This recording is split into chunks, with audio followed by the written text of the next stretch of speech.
March 15th, 2026, marks a milestone that future historians might call the beginning of a new world order. In the deep blue waters of the Strait of Hormuz, the oil tanker Karachi, owned by Pakistan, quietly sliced through the waves, carrying a message heavier than any physical cargo. The entire shipment of oil on board was not priced in United States dollars, but was paid for entirely in Chinese yuan. On that same day, another vessel also slipped through this passage, carrying crude oil under trade terms that existed completely outside the Western financial system. This event was not merely a routine commercial transaction, but a dagger aimed straight at the core of the United States economy. The foundation of American prosperity for the past half-century has not lain in its manufacturing plants, but in a silent agreement known as the Petrodollar system. In exchange for powerful military protection from Washington, 6 Gulf nations agreed to a single condition: they would only sell their oil in United States dollars. This arrangement turned the greenback into a currency that every nation on the planet craved, forcing them to stockpile it just to access vital energy. However, a deal originally designed to ensure absolute American dominance has now handed an immense lever to a small group of desert nations.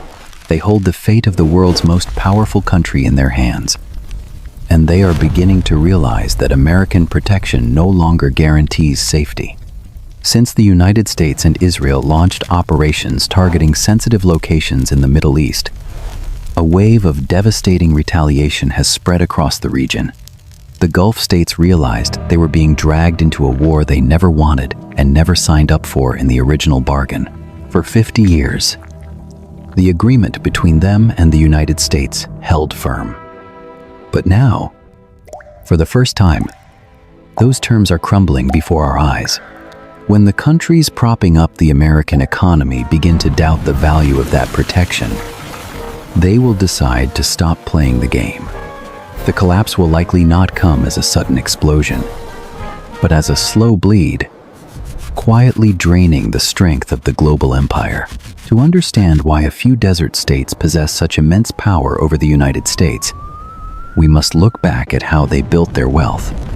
In the last century, the Gulf states underwent a spectacular transformation, driven by a single key factor: oil. Since oil was first discovered in Bahrain in 1932, the entire region rapidly became the world's oil well. By the 1990s, the flood of oil money had turned impoverished nomadic towns into glittering metropolises. Dubai went from a modest trading port to a city of glass towers in barely a generation, a testament to the sheer power of natural resources. This rise was more than just an economic boom. It completely reshaped the governance and social structure of these nations. Wealth from oil stayed entirely in the hands of the state, meaning everything from wages and subsidies to infrastructure flowed from a centralized system. In exchange for political obedience, the government distributed enough wealth to keep the populace content and uninterested in changing the status quo. It is a social contract based not on democracy, but on stable material prosperity. As long as the money flows and the region remains stable, this system runs as smoothly as a well-maintained machine. However, this contract is only valid if 2 prerequisites are met. The money never runs out, and the region remains absolutely safe. Therefore, in recent decades, the Gulf states have made relentless efforts to diversify their economies and rebrand their image on the world stage. Saudi Arabia has poured trillions of dollars into tourism and entertainment, while the United Arab Emirates transformed itself into a global hub for finance and innovation. They are no longer content with being mere oil exporters. They want to be power players on the geopolitical chessboard. This realization has led them to manage trillions of dollars in global assets, particularly critical assets within the United States. All of these achievements from skyscrapers to massive investment funds, are built on a single perception that the Gulf is a safe and predictable place to put money.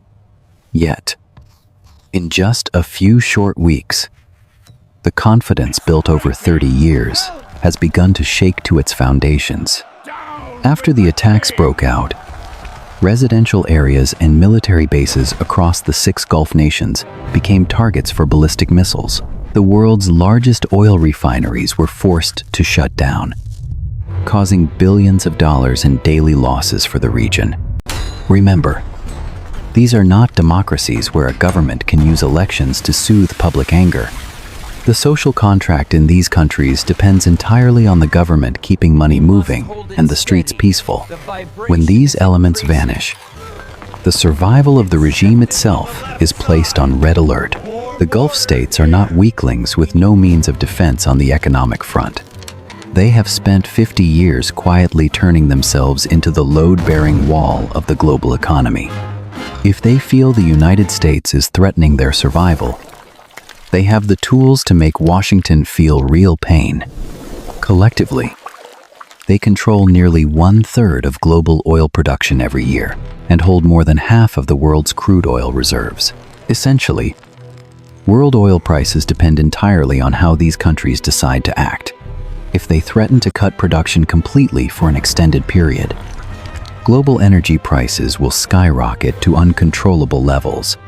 This would create enough pressure to force the United States to back down, or at least prevent Washington from turning conflicts into long-term occupations. We have seen that one of the most important metrics of success for American leaders is the reaction of the financial markets. A spike in energy prices right before major elections would be a true political nightmare for any president. If these scenarios sound extreme, we should remember that history has seen similar events before. In 1900, IM 73. In response to Western support for Israel, oil-exporting countries abruptly cut off the supply to the United States. This action depleted the crude oil that Western economies had become overly dependent on, tripling oil prices in just a few months. It initiated nearly a decade of runaway inflation across the Western world, plunging the United States into a severe crisis. Before long, Washington was forced to soften its stance, pushing for ceasefire negotiations to save its domestic economic situation. However, the world today has changed significantly since the 70s of the last century. The United States is currently less dependent on Gulf oil than before, with that figure dropping from 1/3 to about 10%. Additionally, the United States has become the world's largest crude oil producer and even exports to many other countries. But if we only look at the surface, we might mistakenly think the Gulf's influence is waning, when in reality, their power has grown in a different way. The greatest strength of the United States does not lie in its nuclear arsenal or its aircraft carriers, but in the dollar's monopoly. The United States dollar currently serves as the primary reserve currency, accounting for about 60% of the world's foreign exchange reserves. If any country wants to prove its currency has value, it must hold United States dollars in its reserves. This raises a difficult question. If the entire world uses dollars to back their money, what backs the value of the dollar? Many expect it to be technology, the military, or the massive American economy. But the truth is much grimmer. That value stems largely from the quiet agreement with the Gulf states 50 years ago, which gave birth to the era of the petrodollar. This is a power model that has appeared in the history of every great empire, and it has the power to create or destroy a superpower. At the beginning of the 19th century, the United Kingdom was the undisputed superpower, controlling 1/4 of the world's land and 20% of the global economy. World trade at that time revolved around the British Empire. From India's cotton and China's tea to Malaysia's rubber, when you are at the center of such a system, everyone in the world needs your currency to trade with one another. This creates a massive advantage. You can borrow vast sums of money without paying the typical costs. Basically, printing more money does not cause inflation at home because it is entirely absorbed by international demand. It is the most powerful advantage an empire can possess, allowing its government and citizens to live beyond their actual means for a long time. Today, the United States operates in the same way with its dollar. No matter how much money the U.S. prints, its reserve status helps it avoid major inflationary crises. But this system only works as long as the rest of the world continues to trust and want to hold your currency. The moment that trust cracks, the entire system will begin to unravel like a sandcastle before the tide. For the British Empire, demand for the pound was driven by raw materials and spices. When the empire shrank, that demand disappeared, and the system collapsed instantly. For the United States, demand for the dollar is driven by one thing: oil. Ensuring the world always needs dollars to buy oil is precisely why the Gulf is so vital to America. And right now, that oil supply is under direct threat from armed conflict. The entire Gulf region has effectively been turned into an active war zone, forcing the 6 member nations to cut production significantly. The Strait of Hormuz, the lifeline where 1/5 of the world's oil flows, is almost completely paralyzed. Hundreds of giant oil tankers are stranded, turning into easy targets for drone attacks. We must remember that oil is one of the few commodities that everyone on this planet needs. It is not just used for driving cars. It is an ingredient in fertilizer to grow food and plastic, to package everything we own. The Americans understand this very well. And they know that by forcing the world to use dollars to buy oil, they create an endless demand for their domestic currency. After the oil crisis of 1973, the administration of President Richard Nixon quietly negotiated with Saudi Arabia. By 1975, the two countries reached an agreement that reshaped the global economy for decades. The core of the deal was that oil would be traded exclusively in U.S. dollars, and that changed the rules of the game forever. Imagine a country like South Korea wanting to buy oil from the United Arab Emirates. Instead of paying directly, they must sell their currency to buy U.S. dollars, then use those dollars to buy oil. The currency of a nation not even involved in the transaction becomes the mandatory middleman for every energy deal. When you multiply this model by every country on Earth, its scale becomes unimaginably vast. The global oil industry is worth trillions of dollars a year, and most of these transactions occur outside of American territory. This allows the United States to import goods from around the world without ever really having to pay for them in the traditional sense. Instead of sending back an equivalent amount of goods, the U.S. simply sends financial assets like treasury bonds, printed in a currency they can create for free. Because other countries need dollars to buy oil, they accept this unequal game to keep their economies running. In fact, the United States has run a continuous trade deficit since 1976, meaning it has taken more from the world than it has given back for 50 straight years. In 2025 alone, this deficit reached nearly $900 billion. If added up, America has accumulated a net foreign debt of tens of trillions of dollars. For the average American, this system acts like a massive hidden subsidy, helping them maintain the highest standard of living in the world throughout the 20th century. It allows America to maintain lavish consumption while funding the most powerful military in human history. However, the flip side is the total dependence on Gulf nations.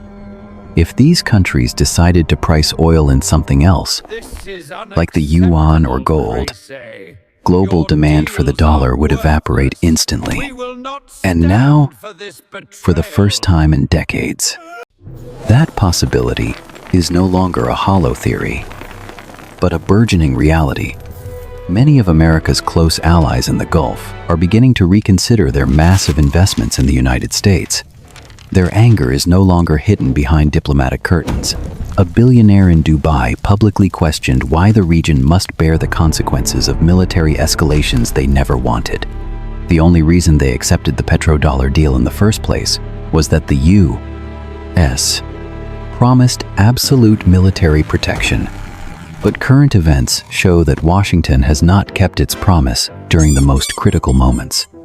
The Gulf nations tried to prevent war by sending officials to Washington before the conflict erupted. But their voices were ignored. When the attacks began, their stockpiles of interceptor missiles were depleted in just a few days. Yet the U.S. refused to assist in re-establishing their defense systems. This is not the first time Gulf allies have been abandoned in times of danger. In 2019, Saudi Arabia's oil facilities were severely attacked, but the United States took no significant action in response. If it were any other nation, the protection agreement would likely have been canceled long ago. Abandoning the dollar for the Gulf states is an extremely difficult and risky decision. The global oil market has been built around the dollar for half a century, and changing it would incur massive costs for buyers worldwide.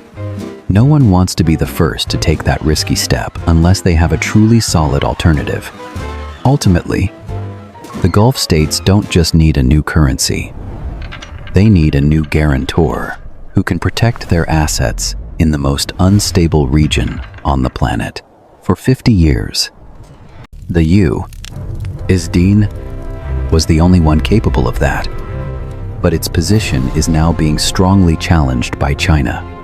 In the past 2 decades, China's share of world trade has increased 7-fold, and it is now the world's largest exporter of goods.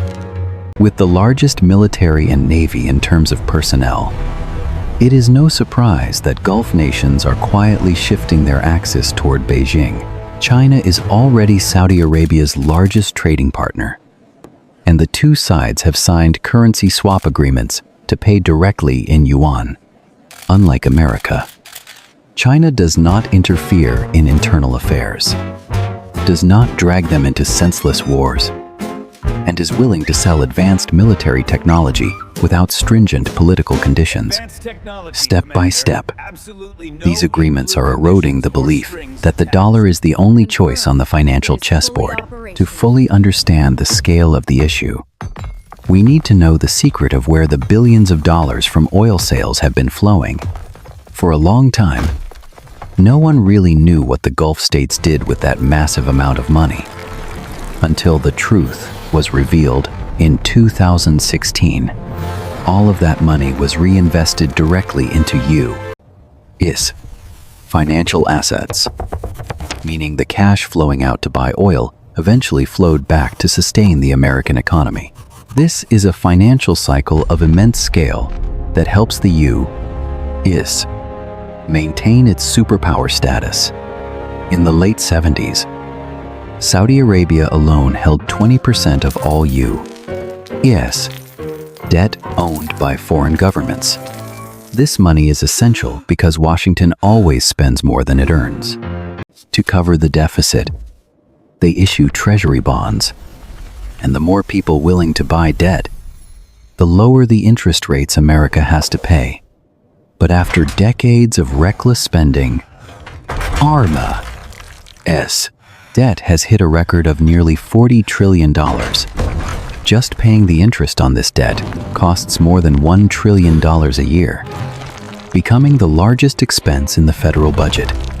If the demand for U.S.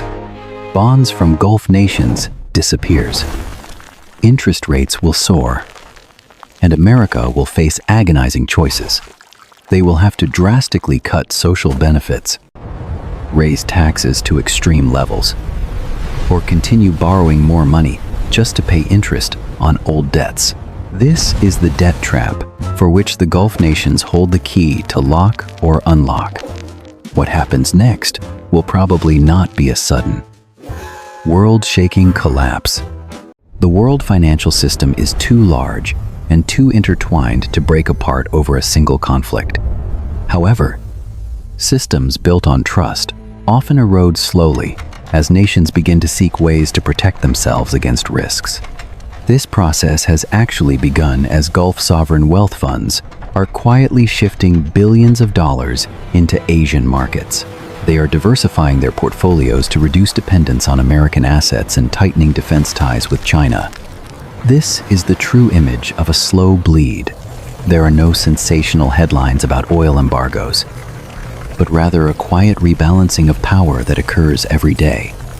In an effort to prioritize national interests, harsh U.S. policies may unintentionally drive its oldest allies into the arms of competitors.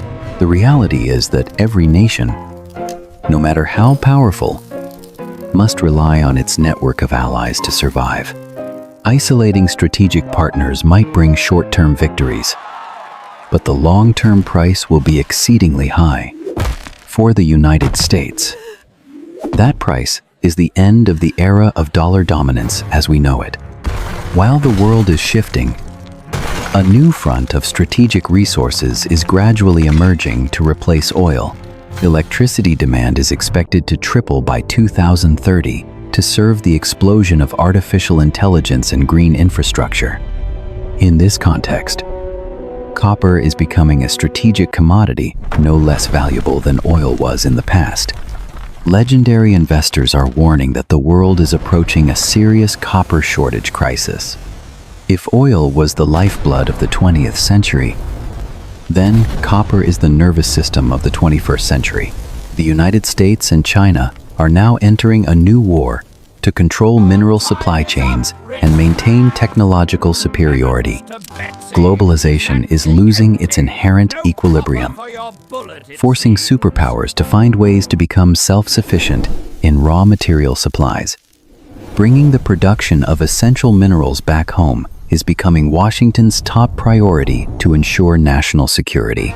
This is a rare opportunity to rebirth the mining industry right in the heart of America, reducing dependence on risky foreign sources. Projects in regions like Nevada are attracting great attention from strategic investors, as the value of base metals is projected to grow exponentially. History is repeating itself in a new way, where power is no longer measured by barrels of oil, but by the ability to control the key elements of the technological revolution. As the old system, based on oil and the dollar, weakens, a new order based on minerals and clean energy is gradually taking shape. Those who understand this change and prepare early will be the leaders of the next era. Our world stands at a historic threshold, where old alliances crumble and new opportunities arise from the ashes of old beliefs. Look deep into the underlying movements of money and resources, for that is where the future is truly being written.